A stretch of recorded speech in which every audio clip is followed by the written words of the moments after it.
काठमांडू के मेयर बालेन शाह ने जब ब्राजील पहुंचकर अपना विजन दिखाया तो वहां मौजूद अन्य मेयरों के हाथों से तालियों की बारिश रुकने का नाम नहीं ले रही थी। ब्राजील में मेट्रोपोलिस कार्यक्रम में पहुंचे बालेन शाह ने अपने विजन से सभी को हैरान कर दिया। काठमांडू के मेयर ने जब भविष्य की बात की और इसे आज से ही काम करने का फार्मूला बना दिया तो वे चौंक गए। सोचा गया था कि ब्राजील पहुंचकर काठमांडू के मेयर बालेन शाह कुछ नया सीखेंगे, लेकिन उनका विजन हमारी उम्मीदों से कहीं ज्यादा ऊंचा था।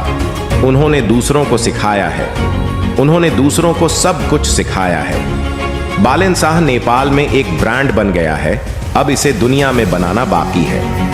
कार्यक्रम के मौके पर उन्होंने कहा कि 50 साल में सभी गांव खाली हो जाएंगे। उन्होंने कहा कि सिर्फ शहर में ही विकास करना काफी नहीं है, गांव में भी विकास करना बहुत जरूरी है, नहीं तो अगले 50 साल में गांव खाली हो जाएंगे। बालेन शाह के दृष्टिकोण को वास्तव में स्वीकार किया जाना चाहिए। समारोह में उन्होंने कहा कि गांव के लोगों को गांव में बनाए रखने के लिए हमें सरकारी स्तर से लेकर ग्रामीण स्तर तक विकास करना होगा।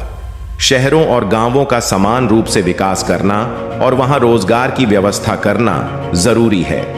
उन्होंने काठमांडू में एक रोजगार मेला खोला है, जहां अलग अलग जगहों से लोग हुनर सीखने आते हैं ताकि वे स्वरोजगार बन सकें। बालेन शाह का दूसरा काम पुरातत्व विभाग की सुरक्षा करना है।